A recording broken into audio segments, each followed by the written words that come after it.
Përshëndetje shenja demit, kjo është panorama e interpretimit javor.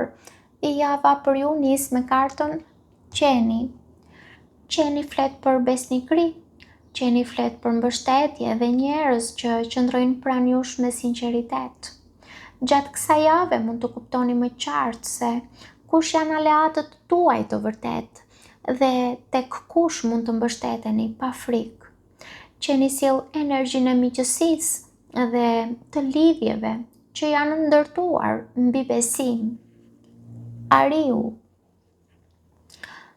simbolizon forcën, mbrojtjen dhe autoritetin. Mund të përfaqësojë një person me ndikim të madh në jetën tuaj, ose nevojën për të qenë më të vendosur në mbrojtjen e interesave tuaja. Kjo kartë ju kujton se ndonjëherë duhet të qëndroni fort në pozicionin tuaj dhe të mos lejoni që të tjerët të përcaktojnë kufijtë tuaj. Pema është një kartë e rritjes afatgjatë. Pema është një kartë e stabilitetit dhe e rrënjve të thella. Pema tregon se disa procese në jetën tuaj po zhvillohen ngadalë, por në mënyrë të qëndrueshme. Edhe nëse nuk shihni rezultate të menjëhershme, kjo kartë premton se ajo që po ndërtoni ka potencial të zgjasë në kohë. Kopshti. Kjo kartë ju nxjerr nga sfera private dhe ju çon drejt botës së jashtme. Takimet, komunikimet, aktivitetet sociale ose ndër veprimet me grupe njerëzish mund të jenë të rëndësishme gjatë kësaj jave për ju.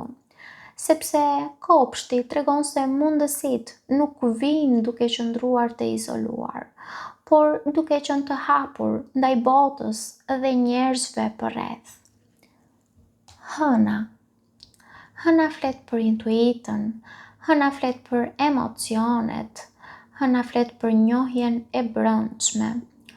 Mund të ndiheni më të ndjeshëm ndaj atmosferës që ju rrethon dhe të kuptoni gjëra që nuk thuhen me fjalë.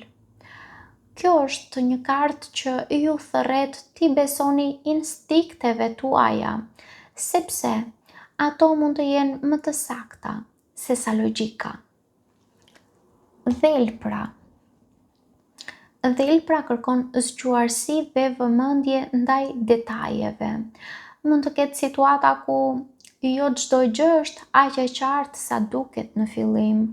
Ndaj, unë do të thoja që do të jetë e rëndësishme të analizoni mirë informacionin që merrni. Kjo kartë nuk flet gjithmonë për mashtrim.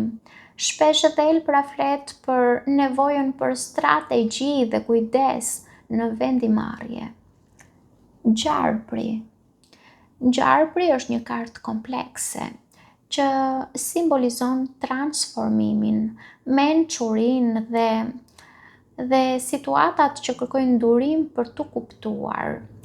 Në disa raste, gjarpri mund të tregojë xhelozi, rivalitet ose tensione të fshehura, por në një nivel më të thellë, gjarpri flet për një proces ndryshimi që po ndodh nën sipërfaqe. Kjo kartë ju thërret të mos gjykoni shpejt një situatë të caktuar, sepse jo gjithçka është ende e dukshme.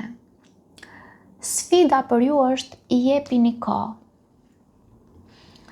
Pra, sfida e javës është të mos kërkoni përgjigje ose rezultate të menjëhershme.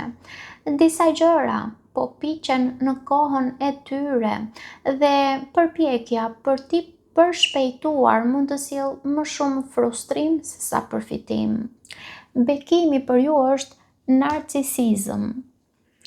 Si bekim, unë do të thoja se kjo kartë ju kujton të vendosni veten në qendër të prioriteteve tuaja, sepse ju ndihmon të kuptoni vlerën tuaj, të mbroni kufijtë personale dhe të mos sakrifikoni vazhdimisht nevojat tuaja për të kënaqur të tjerët.